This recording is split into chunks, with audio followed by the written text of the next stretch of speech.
when we decide we want to make some sort of effort to be healthier, it's not uncommon. We just take a look at people who look healthy and we go, well, I just want to look like that.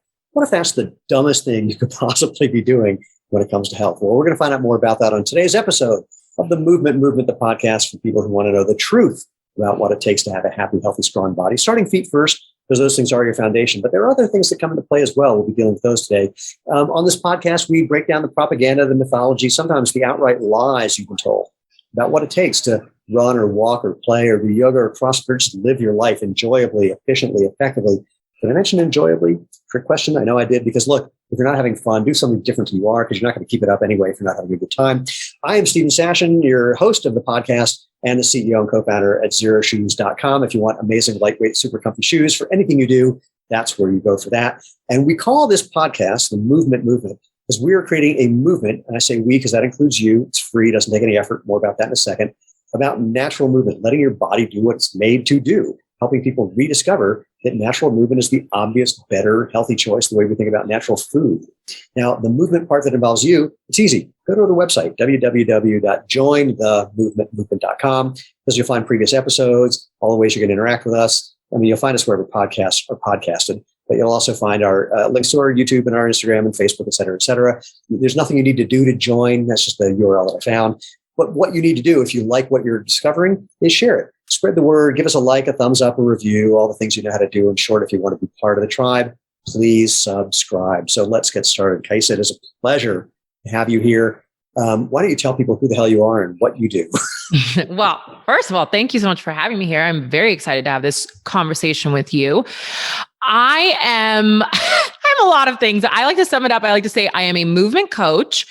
And I am the co-founder of Just Move, which is a movement platform geared to really speak to those that we tend to leave behind in the movement industry. So my goal is to get people to start moving and to give them an opportunity to really enjoy exploring their bodies and celebrating what their bodies can do. And when you say people who are usually sort of, left on the sidelines, who are you referring to? Everybody except for that 10% that the fitness industry likes to talk to. I think it was something I grew up as an athlete. And so when I came into the fitness industry, obviously my eyes were very opened up to how we operated as an industry. And I, from the very beginning, I didn't agree with a lot of things. But one of the things that really stuck out for me was we weren't speaking to the 85, 90% of the population that wasn't moving. Mm-hmm. And instead of saying, well, that was that's on them. They don't enjoy movement. I guess they're just not a part of our industry. I really wanted to solve, why are they not moving? Human bodies are meant to move. Movement is a celebration of, what we can do with our bodies. Why are they not enjoying it yet? So that's really been my goal and my mission. And then, what did you do to sort of explore the answer or look into that question? And what did you find? I think one of the main overarching things is the fitness wellness industry, which I am a part of. So I'm not talking negatively, but we tend to talk about movement as this thing that happens inside of a box when you do these handful of movements. And so for me, what I felt like it really wasn't meeting people where they were at. One, it wasn't really fun. I'm somebody who enjoys going to a gym and lifting weights and working out, but not really very many people actually do. And so I felt like we weren't really meeting people where they were at, and we weren't making movement fun and accessible for everyone. So then once you sort of found that, tell me more about what you then did with that information. Yeah, absolutely. So I realized this pretty early on. I think, the first thing you realize as a trainer, I came from an athletic background, and I came from being really excited about seeing what my body could do and challenging my body and having it all be about what I could do performance-wise. So when I came into the industry, it was a very eye-opening thing. And I know this sounds a bit naive as a trainer, but to realize that most people just wanted to change the way that their bodies looked. So first and foremost, I really tried to help people understand, that we were not going to be concerned about changing the way that their body looked. We were going to be concerned about feeling better in our bodies, learning how to move, feeling more connected and empowered in our bodies. So I started there. And then as I grew, social media came around, and I realized I wanted to put my message on a bigger platform. Because for me, growing up as an early trainer, The Biggest Loser was the only platform that fitness was on. Oh, interesting. Yeah. So I immediately saw that platform and realized I don't stand for anything that it's doing, but I do like that everybody can see what's happening there and everybody could maybe be encouraged about movement because it was on a TV show and people had exposure to that. So as soon as social media happened, I was like, this is the thing. I'll be able to put movement out. I can have my own say in making it fun and creative, and then people can use it for free.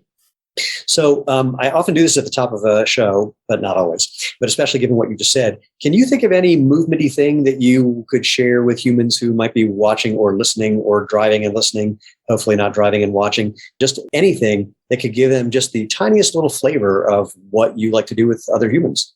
Oh, like right now. Like if you are sitting right now, take your hands, place them at your shoulder, reach them up and over as far as you can one way, bend, keep getting that stretch, huge stretch in the side of your back, bringing it back to center. And then you're going to go up and over the other way. So we're just stretching out here. Exactly. And we move side to side. So the thing for me is actually my Start Moving program starts seated in a chair. Our entire first workout is in a chair because I feel like most people who look at movement and look at working out think, if they're not doing that, that it's not for them. And I want everybody to understand that you have a body, your body is meant to move, and it's just about finding the right starting place for you. I love that because the starting place for most people is they're sitting in a chair. Absolutely. And they think, I'm in a chair all day, I'm working all day, I can't do fill in the blank. And so give them a simple one. And by the way, for people who aren't watching that, so I'm going to describe what we did. So it's like head, shoulders, knees, and toes. So we just did the shoulders part, which I want to make a dandruff shampoo for kids that's head and shoulders, knees, and toes. So anyway. Wow. So putting your hands on your shoulder. So right hand on your right shoulder, left hand on your left shoulder. Then literally take one arm, reach it straight up, and then reach high and then over to it. I'm doing it with my right arm. So reaching high and over to the left. And I'm getting the stretch. It's fun because not only am I getting that in my lap, but also like in my entire lap, including the back where it's connected to my spine, but also in my neck, which I didn't know needed that right now. And I like that you're mirroring me without intending to. And then, same thing, hands back on your shoulders and then do the other side. And you can literally, I'm imagining, depending on how you're driving, you could do some of that in your car too. Mm-hmm. I don't necessarily recommend it, but I'm just saying, so starting from in a chair, what's the progression then from there? What do you do beyond that? So the starting in the chair is for me, what feels like the starting point for our Start Moving program, because it takes a lot of barriers out of the way. Yeah. And they're also pretty short movement programs. So no more excuses. We're meeting you in a chair and then we progress from there. So we really learn the foundations of movement. I think when the fitness industry tends to say this is a beginner workout, we assume that somebody has an understanding of movement terms, names, and also an understanding of their body and how to move their body around. And so I realized right away, the beginner workouts are truly not beginner. They're not meeting people where they're at. If you have never moved before, if you have really no understanding and connection with your body, and maybe you're dealing with some injuries, I wanted you to feel like you had a starting spot that actually met you where you were at. So we start in a chair, we progress from there. We learn how to squat, lunge, balance, all the foundational movements. Because once you understand those movements, like the fitness industry workouts, they're all just more creative ways to do a handful of movements. It's so funny you say that. I was on a panel discussion years ago. It was about ancestral movement things. And there was people talking about, hey, we're just trying to move the way we did as our ancestors did. And I finally said, that's just nonsense. I said, what? I said, when we were having to walk down to the river to grab rocks and bring them home and stack them up and turn them into a house, or chasing down prey, or being chased by something that thought we were lunch, you can't fake those. Yeah. There is no analog to that. And the example I gave, and you as a former track athlete will appreciate this. I said, when I'm training for the 100 meters, I can do the hardest workout that I can possibly think of. And maybe I'll be sore the next day. I do one track meet where I run for 12 and a half seconds and I'm shot for 4 days. It's a whole different biological, neurochemical, physiological thing when there's that feeling, because a race is kind of like chasing or being chased by prey, and completely different thing going on biochemically. And the way your body responds is different. And so, some of the natural movement or functional movement things, the way it's been taught, like, let's just climb trees, let's do whatever. It's fun. I'm all for the fun part. But the idea that that's going to get us fit the way we see indigenous tribes and Aboriginal tribes fit, it's like, it's not going to happen. Yeah, I mean, we could spend the whole hour talking about that. But I think one of the things I do appreciate about primal movement is just bringing it back to a little bit more like innately what is human nature and how to move in your body. And I think that we've made movement overly complicated. And so I think simplifying it, I totally agree with. Agreed. The distinction that I want to make is that what you're talking about is getting an understanding and a familiarity with these fundamental movements versus we're just taking you out of the weight room into something else that's, faking the weight room. Mm-hmm. And that's the distinction. Or at least let's say, I think that's the distinction. I don't know where you're nodding your head. So I'm going for the fact that you agree with that. Okay. Yeah, absolutely. So squatting, lunging, balance. Talk to me what you do. I mean, anything else you want to add to that list? And also I'm curious what you do for balance. Balance is one of my faves. Yeah. So squat, lunge, balance. I think balance, technically speaking, we walk, which is like a single leg. So you've got to be able to balance. And I think that's like a very underrated trained movement pattern. And then core is really important. We work on breath work so that we can engage with our core. Obviously, it's the center of your body. And really what I'm trying to do is get people to make the connection between everyday movements that they do and then putting them in a workout class, but that they understand what's happening in their body. So when you sit down to your chair, 20 times a day, you actually start to hinge correctly, get into your hips and protect your knees and your back. So I think for me, it's really making it accessible, fun, and simple. And so how much are you doing online versus in person? Everything I'm doing now is actually online. I miss in person a lot, but I realized I wanted to be able to speak to the masses, and there's only so many hours within a day. And so for now, I think at some point in time, I'll go back to in person, but for now, online programming and workouts is what I'm doing. What was the most surprising thing or the biggest challenge you ran into moving from in person to online? Oh, wow. Where do I even begin? I mean, it's been a slow progression. Yeah. So I went from, running my full on training business in person to slowly going on to social media to slowly making that a company and then selling programs. And now we have Just Move, which is our platform. So it's been a very slow transition for me. I think I miss human connection. There's so much that happens when you're in person with somebody and you're feeding off of their energy. I'm not just teaching people how to move in their body. I'm also like their therapist in that hour or their cheerleader or their support system. And so there's so much of that I miss when it's behind a screen. But I also, the trade-off for me is that I get to move with so many more people than I would if I was training in person, and I would never change that. Yeah, question just popped from that. Oh, I know where. So I want to go back to the very beginning of how I teased this thing. We touched on it briefly, but I want to go back to this whole thing about how bodies look versus health. Mm-hmm. And this is a bit of a intro for that. Or funny you say it. There's a fitness guy who's a good friend of mine, very successful author. He refers to himself as an recreational bodybuilder, which is just that he likes to lift, is the way of putting it. But he did a whole thing about how this whole idea that you can lift weights to shape your muscles in a particular way. He goes, FYI, complete bullshit. Your muscles are shaped the way they're shaped because of genetics. You can make things bigger. You can make things smaller. They'll get bigger how they get bigger. They get smaller how they get smaller. End of story.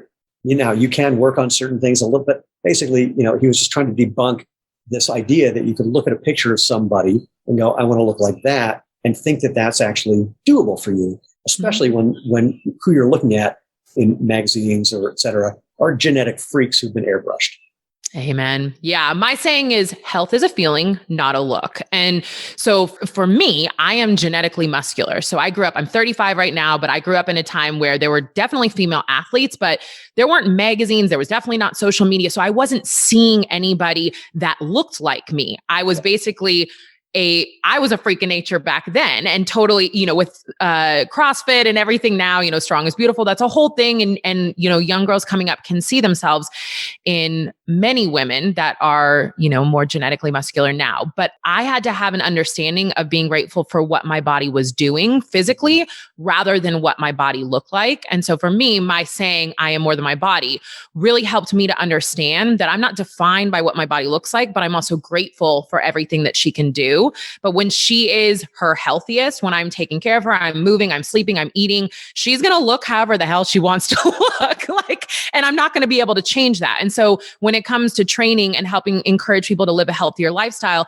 it's also helping them to understand that having like looking a certain way isn't the same thing as being your healthiest self. What happens in your mind when you refer to yourself in the third person? I started doing that. I mean, I asked because I did a whole thing where I spent a bunch of time referring to it as it, and even sort of depersonalizing it even more. And I so rarely hear people do that. And you did that very fluidly of talking about your body as she versus I as what you were doing. And so that was very interesting. I want you to say more about that. Yeah. So again, it goes back to growing up. It goes back to I am more than my body, because for me, I've had a very interesting and often dark relationship with my body. She didn't look the way I wanted it to look. Sometimes she didn't perform the way I wanted it to perform. And so I had this very negative relationship with my body. And it wasn't until my mid-20s that I had a lot of things leading up to it, but I started to have a realization that if this is the only body I get. So if I could look at her as my best friend, I think I would take care of her a lot differently. I would appreciate her more. I, would value her in the things that she did for me. And I wouldn't break her down based on what she looked like or what she didn't look like. So that happened in my early 20s. It was always something that was in me. Like I didn't quite say I am more than my body in middle school, but that kind of started happening in my early 20s. And it's been the best thing that ever happened. It's actually how I try to help, mainly other women understand that they don't need to be, even though culturally and media and everything tries to define you by what you look like, you don't actually have to define yourself that way. But it's still a positive relationship because she's your best friend. Can I dive into that a little more? Absolutely. So I can imagine, and I could be wrong, let me know, if when you came to this realization or this idea that she didn't necessarily feel like your best friend right away. And so I'd love for you to talk about, if you're willing to, that both those early stages of what it was like developing that relationship. And even now, what you do when she's not, when you and she are having a disagreement. Yeah. So awesome. So, and I appreciate that you're going down on this tangent with me, because I think sometimes people are like, what is she talking about? This is a really big deal for a lot of reasons. And I'll give you partly why it's interesting to me. People ask me questions all the time because, we're running this rapidly growing company. Things go wrong every day. And they say, what do you do to manage stress? And I go, what do you mean? I mean, it seems kind of obvious. Well, it's like, if I'm having a bad day, if I'm upset, if I'm tired, if I'm whatever, I'm just upset or tired or whatever. I don't make myself wrong for having that experience, or I don't add another layer on top of that. And there's things that I do every day just because I enjoy them. So they're not designed to change my state. They're just part of my life. I wake up in the morning, I jump in a hot tub. I do the crossword puzzle on there, or Sudoku. In the evening, Lana and I sit on the couch, we watch some TV. I go lift weights when she goes to sleep. So, but I don't think of it as trying to change what I'm feeling. If I'm stressed out until I'm not. And if I'm I'm going to reveal a really crazy one. We were on vacation a couple months ago up in the mountains, and we were driving on these places and on these mesas where right on the other edge of where we could stand was an 800 to 1,000 foot drop. And I had something happen to me that had never happened before. I was getting this image in my mind of like jumping or driving off the edge, not falling, not landing, not dying, just that first second of jumping. So, and it was a little stressful that I was having this, what felt like a really crazy image. So the first thing was I wasn't thinking there was something wrong that I was having these thoughts. I didn't think I was going to jump. I did back up, I will admit. I was driving a little slower than I normally do, but mostly I was curious, like, wow, this is so out of character for me. And I had an idea about what it was. And I mentioned that I had this urge to my wife, to Lena, and she said, oh, is it just about that freedom, that first moment of freedom? I'm like, oh my God, yeah, that's exactly what it was. That was my realization, was that if there's been so much going on, that just the idea of jumping and feeling that there's no control, it's out of your hands, was really enjoyable. But the fact that thought was coming up was just a little freaking me out. But again, I didn't make more of it. And then once I realized that that's what it was about, and then my next realization was, well, I'm free at any moment to just walk away from this. I can do whatever I want. There's no obligation. And then it stopped coming up. I didn't go to the edge of the cliff. But anyway, so having this shifting relationship with oneself by either not making a derivative of bad, like if it's bad, it's worse because it shouldn't be bad, or, is sort of where my brain went. And hearing you do the third person thing as fluidly as you do is why I found that just so compelling. So anyway, a giant tangent, but I just wanted to. No, I love that. I've actually I have a lot of the same feelings as you when I see something high. I mean, I'm afraid of heights, but I'm also like, do I not trust myself? Like, what is happening here? Yeah. I thought actually, the epilogue for it is the other day I was thinking maybe I should take up base jumping. And see, the weird thing for me is I am deathly afraid of heights. Like I will start shaking, but there's this freedom. I think it is, I totally understand what your wife is saying. I think there's this freedom with all of a sudden, letting go and having no control.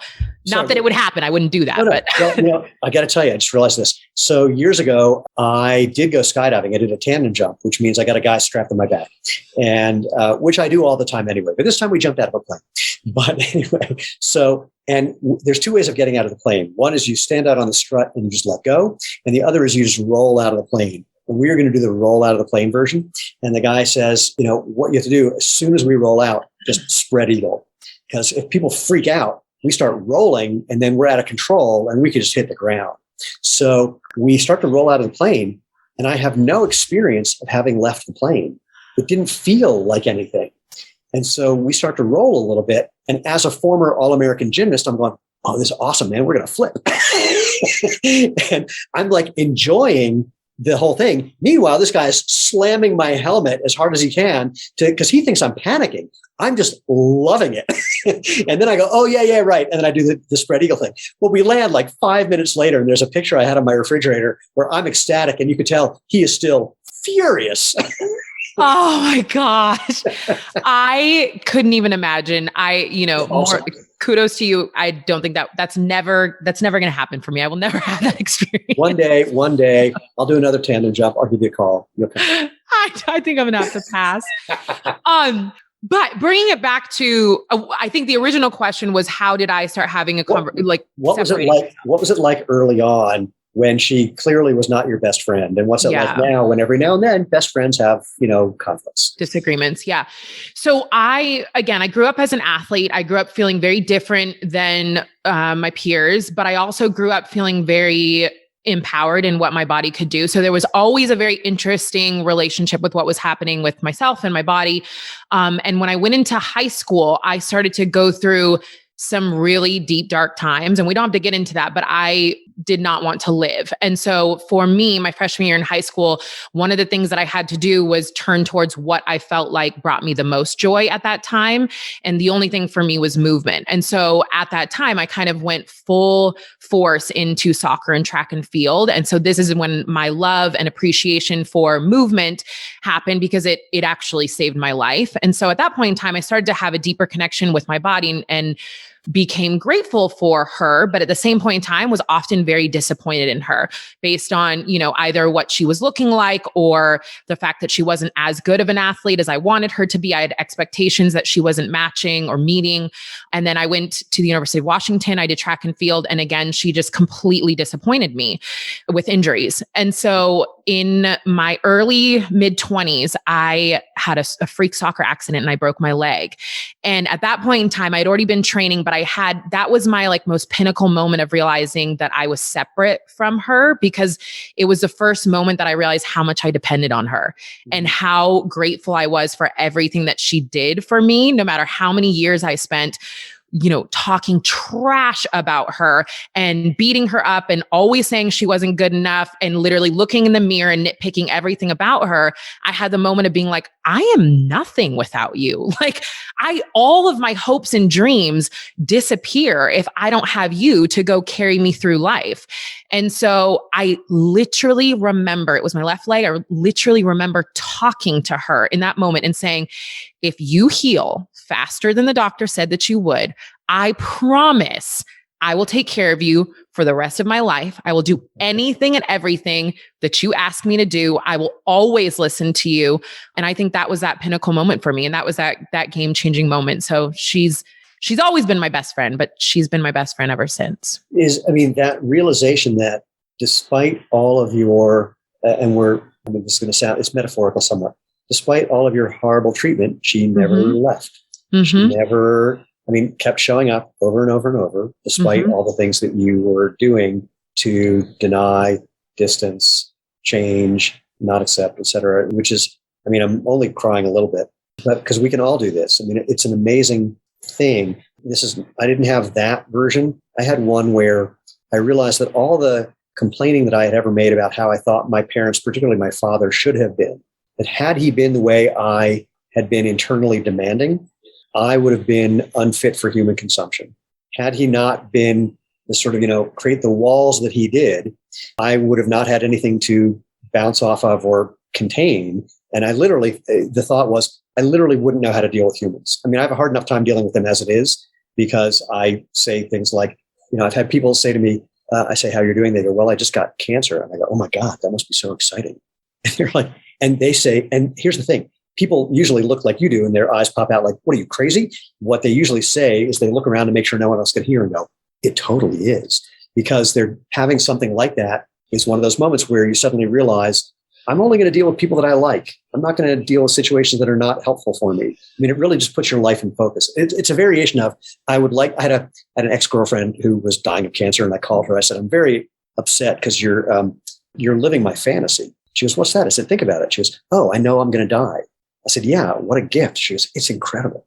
And she just, wow. But back to the thing with my father, like the moment I realized that had he been different, in your case, had your body been different, you wouldn't have the life you had.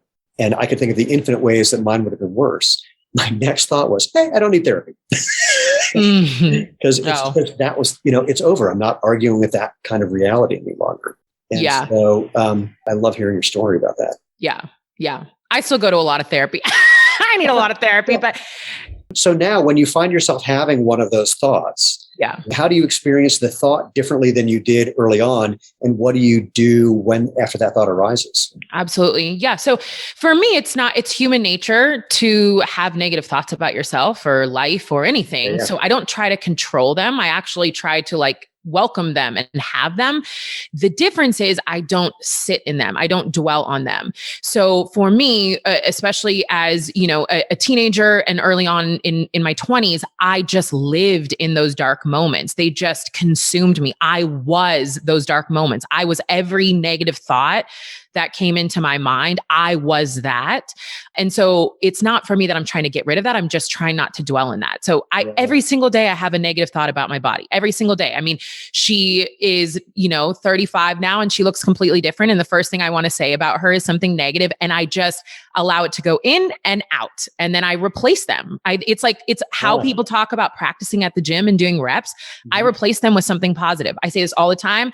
I have big ass arms and I can talk negatively about that. Or I can also say, and she can do 20 push-ups and 10 pull-ups. So who cares? You know what I mean? So I think it's not trying to act like as human natures, we're never going to have negative thoughts, but we don't have to be those thoughts. One of my favorite hobbies is as I roll out of bed, I pinch to see if I somehow lost a bunch of body fat while I was sound asleep. Oh my gosh. I swear to God, every morning. Wow. And it's it's an ongoing joke. I find it very entertaining that I do this. And since it's just a habit, I don't really care. It's literally, oh, there, I just did it again. And it cracks me up. I know that if there was going to be any change in the way this thing looked, it would take a not unreasonable amount of time, and the change would be slow enough that I wouldn't notice them between last night or yesterday morning and this morning. And yet I literally can't stop myself from doing it. And I find that hysterical. Yeah. Yeah. I don't pinch my stomach, but I hear you. Well, I don't do whatever she wants. I don't complain about my arms. Actually, it's been fun. I've been working out more lately than I have before, because I started another habit, which is once my wife goes to bed, she goes to bed around 9:30 or so. That's when I get in a workout. And I've been able to do that more lately than I have before. And it's been very entertaining, because since I've been doing this now for 9 months, my body has changed a bit. It's kind of getting not back to gymnast shape, but it's certainly getting some of that back. And my favorite part is the other day, Lena just came up to me and she just put her hand on my delts and just went, Wow. And so, so part of it is neurotically funny and the other part is fun. And people ask me, they say, what do you do for a workout? I go, as a sprinter, I mostly just work on my posterior chain. And as someone who's vain, I do some bench pressing and pull-ups. Yeah. But you have an appreciation, and it sounds like you have your entire life for what your body can physically do. And so I think there's just a completely, you might jokingly also, kind of break it down or pinch your stomach or whatever, but you also very deeply have an appreciation for what your body does for you. And I think most people don't. I'm going to be 60 in a couple of months. And what that means is when I'm on the track with a bunch of younger guys, including the masters guys, like the guys in their 30s, I've now gotten to the age where I'm an inspiration. And every time they tell me that, I want to punch them. I go, no, not yet. Give me another 10 years. But I do love that for whatever crazy reason, 99% genetics, I'm still able to do the things that I can do. And I have to remind myself that I can't do the things that I was doing when I was 20, 25. But the fact that I can do them is something that I don't take lightly. And it's really delightful. And I'm if I didn't have this body doing that thing, I'm sure I'd be grateful for what it's doing then. But I enjoy that one because it gives me something to do that I like, that I actually enjoy. And there's not a lot of other things like that for me. Yeah. And I think bringing back to joy, I think that most human beings would enjoy moving their body around if only they were given an opportunity to explore what their body could do. And I think that's why I come so passionately in an industry where we say movement only looks like this, or it's labeled this, this, and this, where it's not. Movement, I say all the time, is a celebration of what your body can do. And there's a million different ways to move. It's just about finding, the right one or ones for you. So thank you for bringing it back to that. I mean, we took a fun psychological detour. I appreciate you being willing to do that. That's also my favorite conversation. So backing up to getting people to really understand and appreciate and enjoy movement, one thing that occurred to me is I also find it interesting. People like to have a script to follow, a plan, a thing. It's like, I do the following, I get the following result. That's just the way we're wired. I have a sneaking suspicion that that's not how you work, but you deal with people who have that idea. Am I incorrect? Oh no, that's 100% correct. so can you talk to me about that? Yeah. I mean, it's kind of funny because it's like, for me, my simple thing became just move, just do whatever you want to do. Early on, it was with the assumption that people knew what to do, like that people had any idea what to do. And so I have totally understood and adopted meeting people where they're at means helping to coach them and to help understand, help to get them to understand what movement feels like in their body. And then maybe once they start doing that and they're connected, then maybe they have an idea of what they want to do. But most human beings are looking for a professional to guide them through, an experience that they feel inexperienced in. And I'm happy to do that for them. How do you deal with people who, another thing about humans, they seem to not like to look like beginners or look like they don't know what they're doing, and you're introducing them to things that they haven't done, haven't felt, don't have experience with. How do you handle that part of the equation? Yeah, that's an awesome question. So all of my programs are at-home programs. So I take away the barrier of feeling like you don't know, you're new at something and people are going to be judging you. So I think that gets taken away. I also have found that people really enjoy when somebody calls out where they're at. Like, I think that people really enjoy that they are starting their movement journey, that they are completely inexperienced, they don't know what to do, and that I recognize that.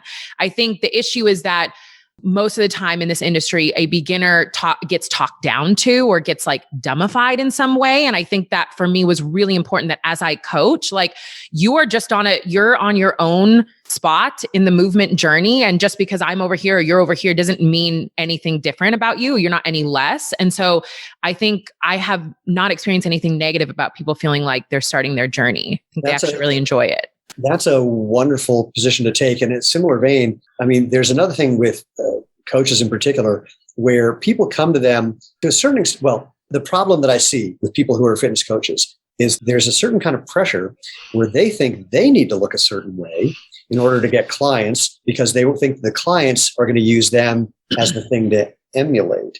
And I've seen more than my share of people who are in that biz don't look the way that they don't look like their picture that they're putting online. They looked like that for, a couple of days 10 years ago.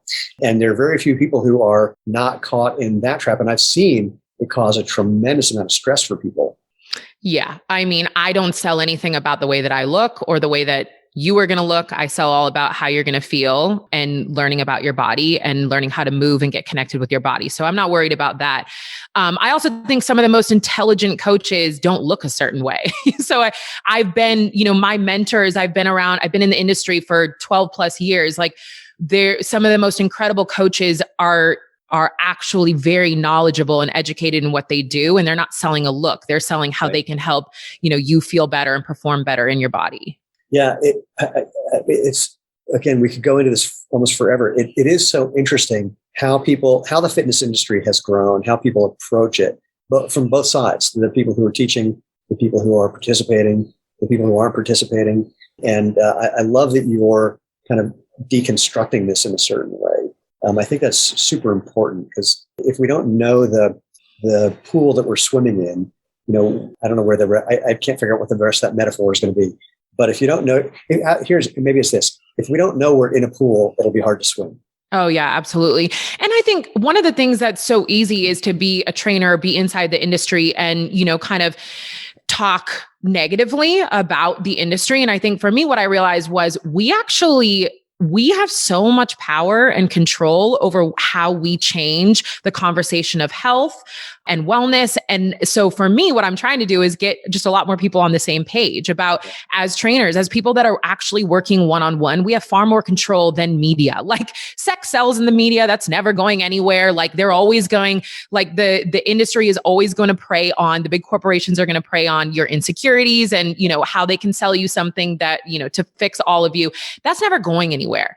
But if more trainers, if more people in the fitness industry can own the power that we have and the influence that we have on the individuals that we train, I think that's where an actual difference and an actual, healthy journey starts. So that's really my goal.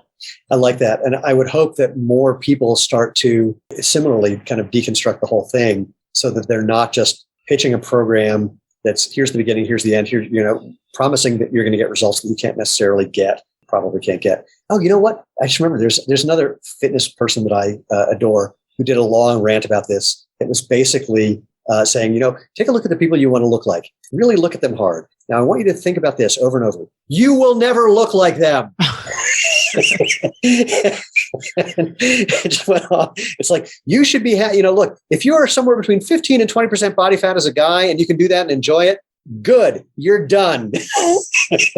I mean, the thing is like, that's never going to change though. That is the easiest thing to try and sell, but that will most likely never happen. And the one thing you have to remember is most of those people, even me, like I happen to be on a magazine cover, like that moment that the image is taken is just a moment. Right. And when I look back at those magazine covers, those were not the most miserable times of my lives, but they certainly weren't the happiest times of my life. And we talk about this all the time. Like you can't do everything all the time. So you have to be, like I say, you have to respect the season you're in. You have to be okay with that. So when I looked a certain way, that's because my business was super slow and I had the time to be in the gym for 3 hours a day. So for me to be where I'm at now and be so happy in what I do business wise and be so happy that almost my entire day is consumed with the things that I find so much joy in and that I'm so passionate about. So, which means also that I only have 30 minutes or an hour to move. Like that's quite all right. I am totally okay with that. I love it. I think as human beings, we don't have a realistic understanding of where we're at and what we can do in life. Yeah. Well, and you nailed it, because this is not just about fitness. This is that we're often arguing with reality in many, many ways. But I love that what you're doing is getting people to, giving people a way in to not argue with reality, to discover something that they haven't found that is real for them, and becomes theirs. It's not just, here's a program to follow. This is, now you understand movement, enjoy, which is totally, totally dreamy. So I super appreciate that. Yeah. And not only like that, now you found movement, enjoy it, but like if you start moving, you can notice all the things that change, not only like in your body and feeling better, but you probably have better energy. Your mood is probably different. You're probably sleeping better. And so for me, I think those are the things that we have to hold on to, because if you're somebody that happens to be a season in life where you're crazy busy, there's ways for you to move throughout your day that don't ever include going to the gym. You like literally simple things I say, you can take the stairs, you can park further away at the grocery store, you can stand up and stretch during a meeting. Like there's so many ways to incorporate movement into your day if that's something that you can understand and value. I thought of one related to what you just said. I'm an efficiency geek in many, many ways. So like when I'm parking, I like to park as close to whatever it is as possible. I'll drive around until I find that. I also like to move more.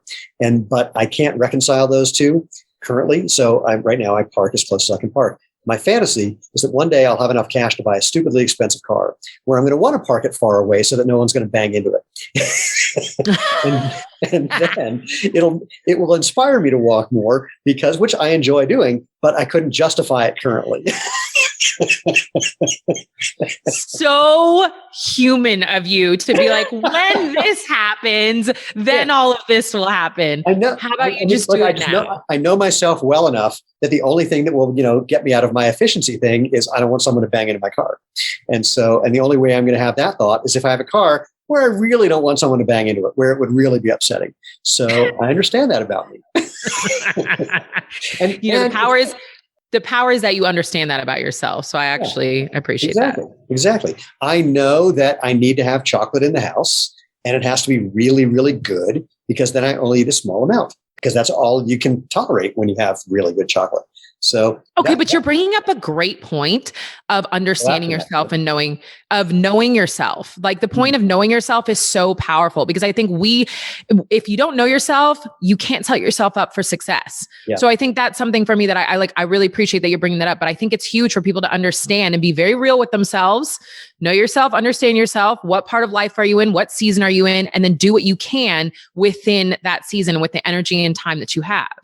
Yeah. Again, for me, I don't like using myself as an example this way, but here we are. Like I said, I do these workouts when Lena goes to bed. It's like a 20-minute, workout because that's when I have the time and it works for me. I enjoy it. I look forward to it instead of thinking of it as, something where I have to work out because or whatever. It's like, I know that when I do it, I'll feel better. And I've only got a limited amount of time during that time. And on the weekends, I get stuff done on the weekends too. Yeah. But, and you value your body. Your body's done a lot for you. Your body's trying to go, you're going to the Masters. Like you value your body. It's an entertaining thing.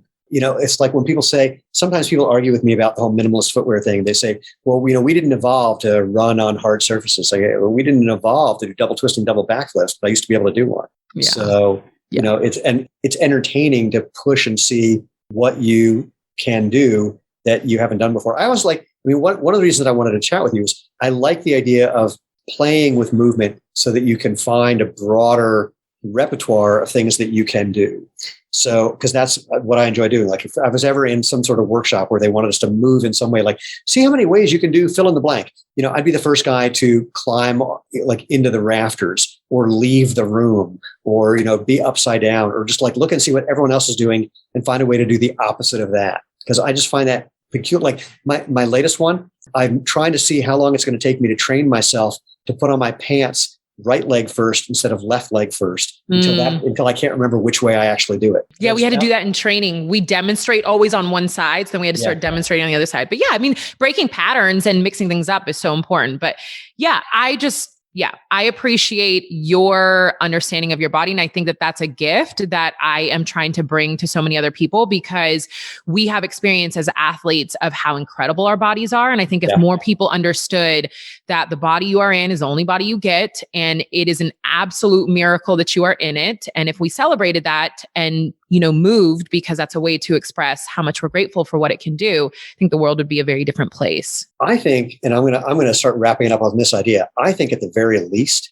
I want to hear from people, and I hope that we hear from people who just start talking about their body as a third person or as a second person. Just use the third person because I know how interesting that can get. And I imagine that if people start doing that and play with that, even for a few days, they will discover something surprising. Mm-hmm. And I'm hoping that we hear from comments somewhere that people decide to give that a whirl and see what they find and how that moves. Yeah, that'd be a good one.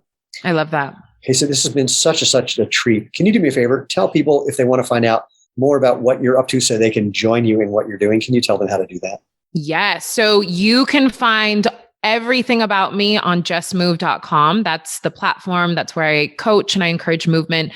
And I also have my social media, which is Kaisa Fit. So I'm in my DMs. If you have any questions about anything, please feel free to reach out. Awesome. So Kaisa, again, thank you so much. For everyone else, thank you.